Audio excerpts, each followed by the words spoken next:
listening to The Kula Ring, a podcast made for manufacturing marketers. Here are Carmen Perry and Jeff White. Welcome to the Kula Ring, a podcast for manufacturing marketers brought to you by Kula Partners. My name is Jeff White, and joining me today is Carmen Perry. Carmen, how are you doing, sir? Man, I'm excited for today.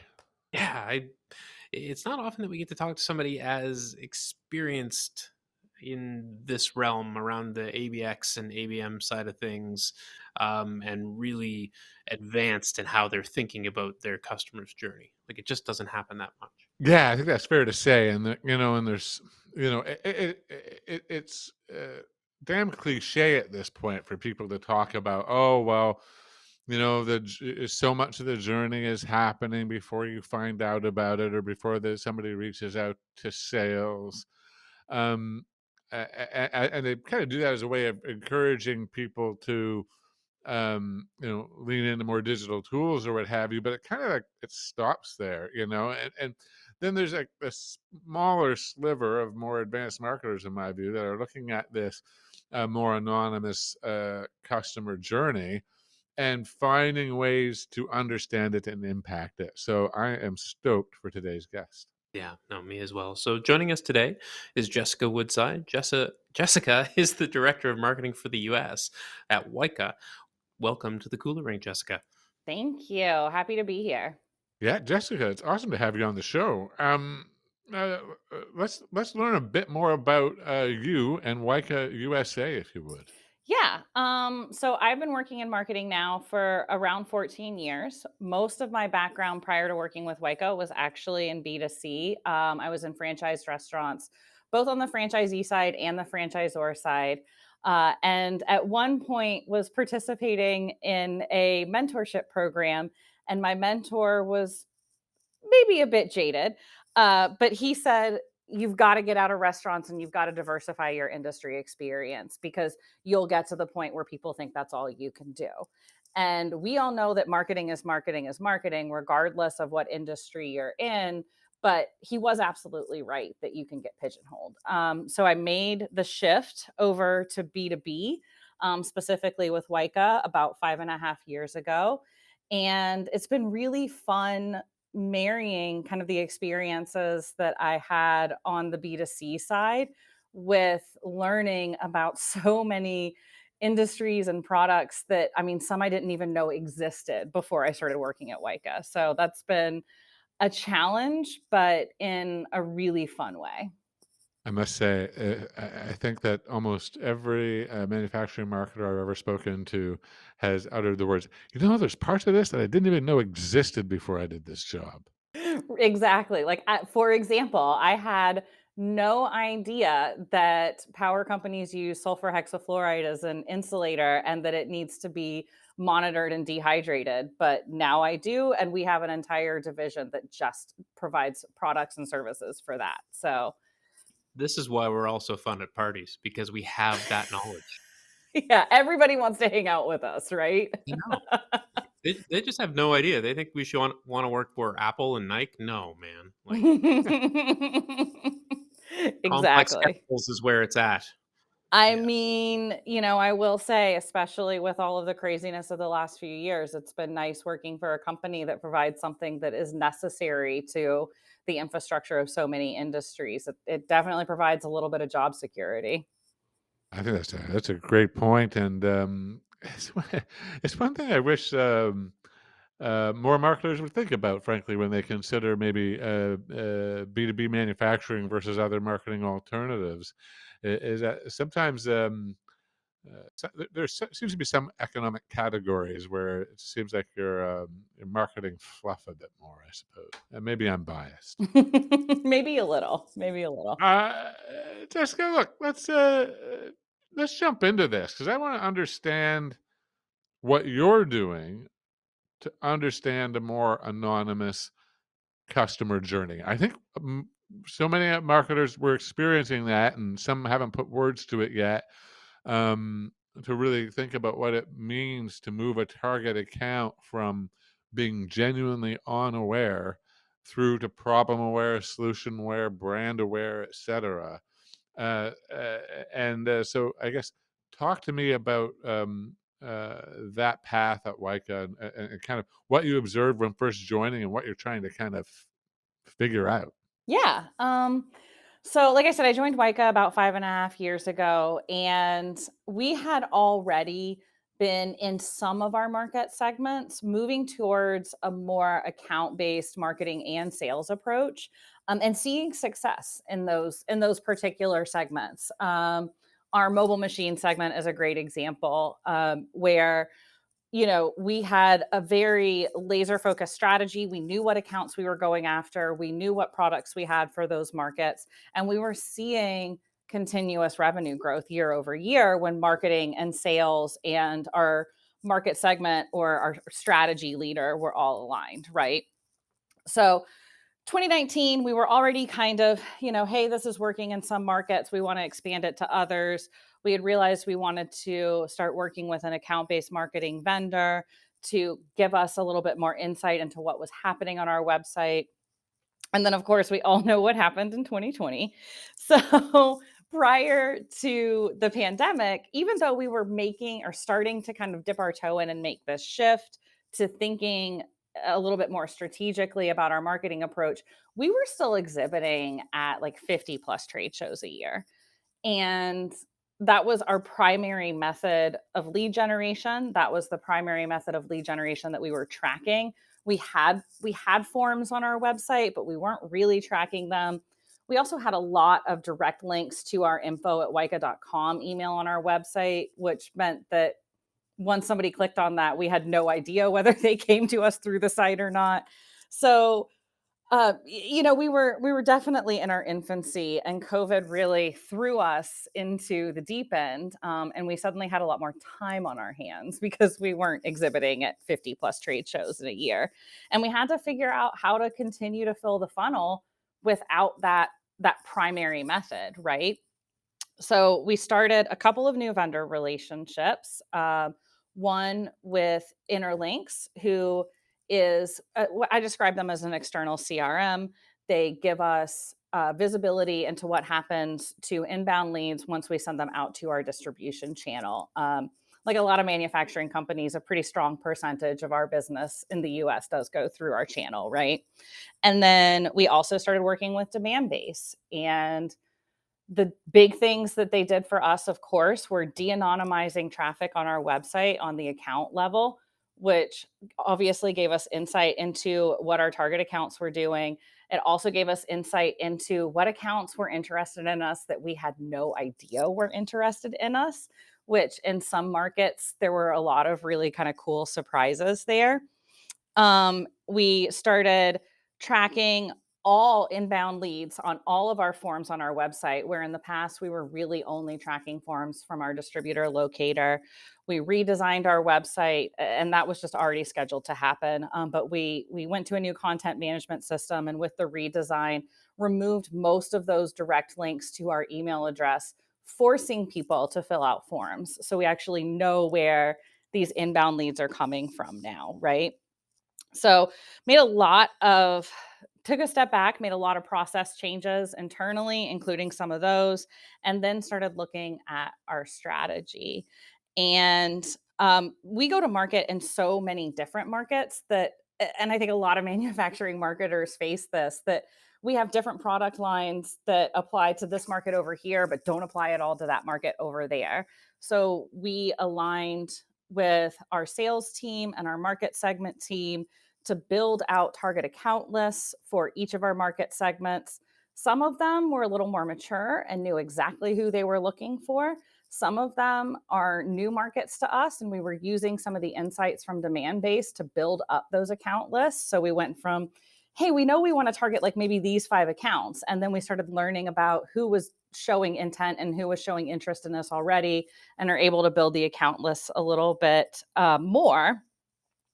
So I know I've been talking a lot. That was a really good deep dive, though, and kind of I think it did help set the table. I was like, Yeah. I'm soaking this up, but I want to pick on that lead attribution Yeah. comment just a little bit, Mhm. because I feel like there's something that happens in the marketing maturity path for a number of manufacturing organizations and indeed manufacturing marketers. Hmm. And that you go from a point of view of not being able to not knowing where the heck a lead comes from, to building out an infrastructure which enables a level of lead attribution.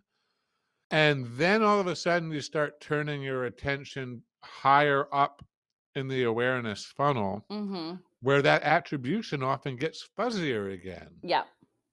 And I feel like sometimes you start doing that just at the time that you've been beating the drum for X number of months or years on the lead attribution angle. So as a marketer, sometimes it feels like you're talking out of both sides of your mouth, even though you know you're not. I guess, how is the organization, how have you navigated that? That's a really good question. So when it comes to attribution, our primary focus was that I knew deep in my soul that people were coming to our website, clicking on that link and sending direct emails to us. We had hundreds of direct emails coming to that email address every day. And I knew that a percentage of them, maybe even a big percentage, were coming directly from the website. So I do want to be able to, take credit, I guess is the right way to say that. I do want to be able to take credit for the fact that this person converted on our website. But further back in the funnel, I'm not so worried about what tactic or tactics actually brought them there, right? Because like we were saying, the customer journey is usually anonymous up until the point where you're in their final consideration set, or even until the point where they're ready to buy, depending on what the product or service is, right? So if Carmen, if you saw one of my digital display ads, and then maybe you also saw an organic post on LinkedIn, or you searched for industrial pressure gauges and we popped up in organic results or in our Google ads, or whatever, you're probably interacting with us through multiple tactics before you raise your hand and say, "Hey, I'm Carmen, I want 5 gauges." And I'm just not worried about exactly which tactics you touched before you actually converted on my site. Hmm. But That's Jessica, I'm picking up what you're putting down. yeah. I like this, but I think Of course there's a but. well, I think that there's a number of people that operate through a bit of a mental framework that says we're going to be able to measure the effectiveness of a wide variety of these marketing executions so that we can decide where we're going to double down Absolutely. and what we're going to do more of and what we're going to do less of. So, Do you think that there's a level of scale here where it matters less? Like, you're getting hundreds of emails to the info ad account daily. If you're getting 100 contact us conversions in a 4-month period for a lot of manufacturers, that's a lot. So Yeah. is it the case that it matters less because you are very successful at converting people, and it's purely a scale related thing? Or is it just that it really does matter to focus on a particular type of content because it seemed to perform better? or alternatively, I was going to just simply say, are we just measuring the success of those awareness pieces differently and just not having lead attribution as one of the ways we measure those successes? Those are so many great questions. So All at once. This is what all you at get once. for giving us that deep introduction. Is now Ah, we're dishing it back. I still have another one I'm going to go back to. so that's where I think a couple of things come into play first. Prior to the last few years, the vast majority of our marketing budget was going towards executing live events. We have really worked to diversify our spend. I don't love putting all of your eggs in one or two tactic baskets, right? That's where I want to spend a little bit here, a little bit there, a little bit here, so that there's not one tactic that's the majority of your spend. Two, we have spent a lot of time working on looking at metrics, benchmarking, and looking at what leading indicator metrics we can track from each tactic that aren't vanity metrics. One of the best examples is, and then when we talk about tactic attribution, Google Ads actually does do a great job with their conversion tracking because they want to take credit for all of your conversions, right? But with Google Ads, we've shifted from looking at click volume and click through rate and started looking at engagement rate on our site from people who came to us through ads and at conversion tracking. We made sure that our conversion tracking was as robust as possible. And we were tracking all form fills, all shop purchases, all of those things that could be attributed to Google Ads. But then we're also looking at, okay, once somebody clicks on a Google ad, if they leave immediately, that's a waste of our money, right? But if you click on an ad and you have a meaningful engagement with our website, even if you don't fill out a form right then, you're that much closer. We're helping to speed up the velocity of our pipeline at that point. So it's finding those metrics that actually tell a story and aren't just, oh, we had this many impressions. Great. What did it actually do?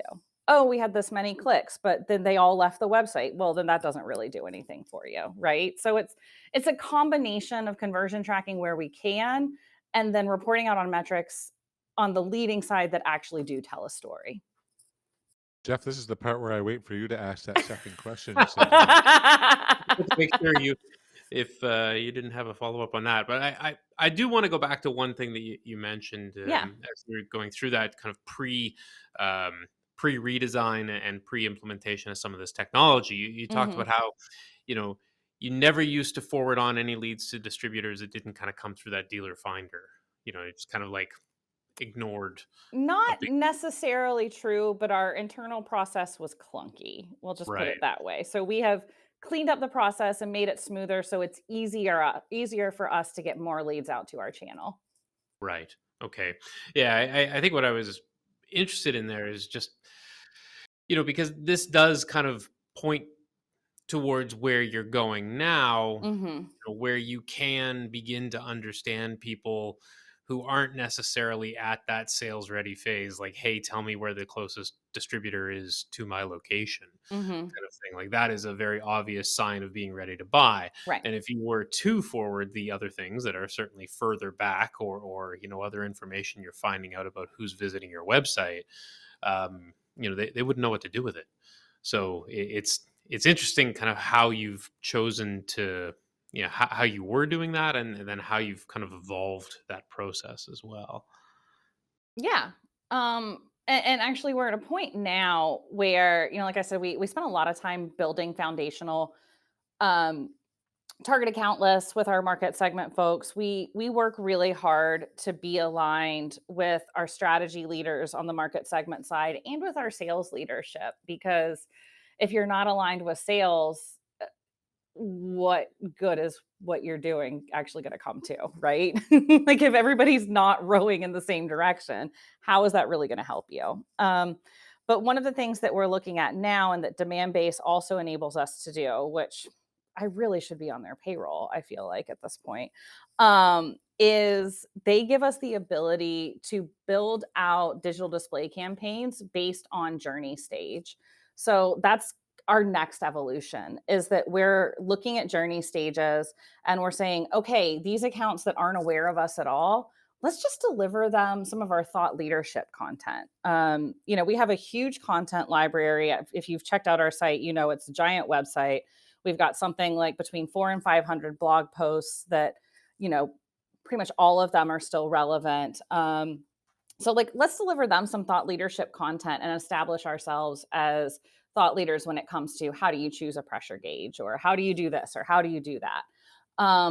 People or accounts who are a little further down the funnel, will serve them some more specific content all the way down to that point, like you're talking about, when they're showing all of the signs, they're showing all the intent signs that they're ready to buy or they're ready to contact us. Let's start delivering them ads that push them to either our distributor locator or our contact forms. So that's kind of the next step in that account-based experience evolution. Wondering, as you've begun to understand more of what that customer journey, the kind of the dark part of the funnel, as you start to shine a bit of a light on it. Um, what have been some of the bigger surprises? I think you had mentioned you were surprised at just some of the companies that were showing up at the site that already were displaying interest. I'm curious if there's been any other aha moments along that path. Yeah, I think that's a really good first example is, in markets where we maybe haven't traditionally focused or we're starting to focus more, we started seeing like, oh, all of these heavy hitters in these markets are already on our website and already engaging with our content. We just need to point them in the direction of where we want them to go. We just need to point them in the direction of the products that are more applicable to their market, right? I think the other the other thing that has been interesting for us has been the sales insights that we get from that de-anonymization, that our sales team is able to use those insights to both inform their conversations and to validate their conversations, right? So if a salesperson has a meeting with a target account that they're maybe trying to cross sell, and then the next week they get their reporting that shows them what their target accounts have been up to, and they can say, oh, that account who I met with last week is looking at the products that I was talking to them about. That's great. That means that it's landing, they're interested, and I know how to move forward from here.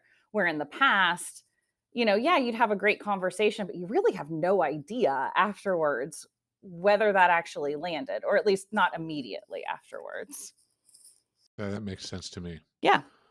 I'm curious too, as you've looked at, as you begin to explore really customized advertising by journey stage, et cetera. To what extent are you integrating kind of those offline touch points into that? So we're working on that. We had talked about the other day that we have started doing live events again, and we're approaching live events and shows a little bit differently. We're being a little more selective about where we actually exhibit. And when we do exhibit, our schedule is not just an in-booth schedule anymore. We also have a schedule for walking the show. And our salespeople will go into a show knowing they'll look at the floor map and say, all right, I want to make sure that I hit, this, and this target. Because ultimately, especially as a components provider or a service provider, a lot of the target accounts that you're trying to reach at a trade show are also exhibiting at the trade show. So the people that you want to be talking to may well be in their booth and not walking around looking for you. So that's one way that we've tried to kind of evolve our approach. We're also experimenting with different types of more intimate events. I know I told you all the other day, and I still fully stand by this. There is nothing I hate more than standing in a trade show booth and just waiting to see who shows up. I hate it. It feels pointless to me, especially when your strategy is so focused on these are our targets, this is where we're trying to go. Why does that make sense? Yeah, that's more like watching me play pool than actually calling the shot. Exactly, exactly. You know She's, exactly what I mean. Jessica hasn't even seen you play pool, and she No. knows you suck by that comment alone. You see? Oh yeah, no, I'm fully aware of exactly Yeah. what I'm dealing with, and I am terrible, but I am confident I could beat you now. You're on. I don't know what trade show we'll meet at, but there's gonna be one. If I'm there. No, but your comment is quite well taken. It's in a time when there's so much of the that marketing enables us to kind of push towards our target accounts in a more aggressive way. Standing there at a trade show booth and waiting for them to drop by seems decidedly passive by The comparison. antithesis, yeah. How are you? I love the idea of being more active about that, and a bit more of an offensive play than a defensive one. What are you arming the sales team with as they stroll the halls of the trade show booth floor with their target account list in hand, and how are they reporting back on it and leveraging that later? That is a great question. So we have so many vendors. We do work with a lead retrieval vendor, and it is app based. So we have a set of iPad minis that we send to every trade show, but a lot of our sales team just prefers to download the app on their personal device. And then even when they're out walking the show, they can very easily scan people's badges right then and there. And for every show, we work with the show champion on, okay, what content do we want to make available? And we have a whole content library for each show, whether it's linked to blog posts or data sheets or brochures or landing pages or videos, so that as you're having your conversation out on the show floor and you say, oh, actually, we have a really great video about that. I'll make sure I send it to you. And you can scan their badge, say, I want to send them this, this, this, and this, and they'll get an email almost immediately. And then they'll also be added, obviously, to our generated leads list that we then follow up with after the show. A great way to get buy-in, to have permission to contact them. Oh yeah, absolutely. Absolutely. And you want to make it seamless, right? And selfishly, I don't want them to come back to me with a stack full of business cards or a handful of business cards, because I don't want to input them and I don't want to pay somebody to input them. That's insane. I wonder. I mean, I just love the progress that's been made, and I think for some people they look at 5.5 years, and it seems like forever, and for others it seems like they're just getting started. I'm really impressed with how much has been accomplished here in that time, and I'm guessing, as seamless as you make it sound, that there has to have been at least one gotcha along the way. So I'm just curious, Jessica, is there, if somebody else is heading down a similar path, are there any kind of dark corners you can point out in advance? Is there anything that kind of tripped you up? Yeah. I think the biggest piece of advice that I can give to anyone is to find the people in your organization who are already at least sort of bought in, and start with them. You're not going to convert the non-believers until you have some results, right? So we definitely spent a little bit of time beating our head against that wall, and then realized, hey, these guys over here are already headed down this path. Let's help enable them. Let's work together hand in hand with this sales team or this person, and build out a strategy that proves to be effective. And that's once you start that ball rolling, then other people in the organization start paying attention and raising their hands, and, hey, I want this. This looks really cool. How do I get to do this? So that was probably the biggest learning, is that if people are too far from being convinced about a new strategy, find the people who aren't too far and start with them. I think that's fantastic advice. I'm reminded of open space facilitation facilitator that I know.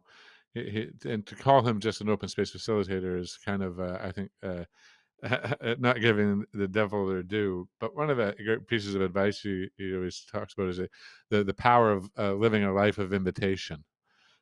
If you go where you're invited, if the energy kind of matches up a little bit better, right?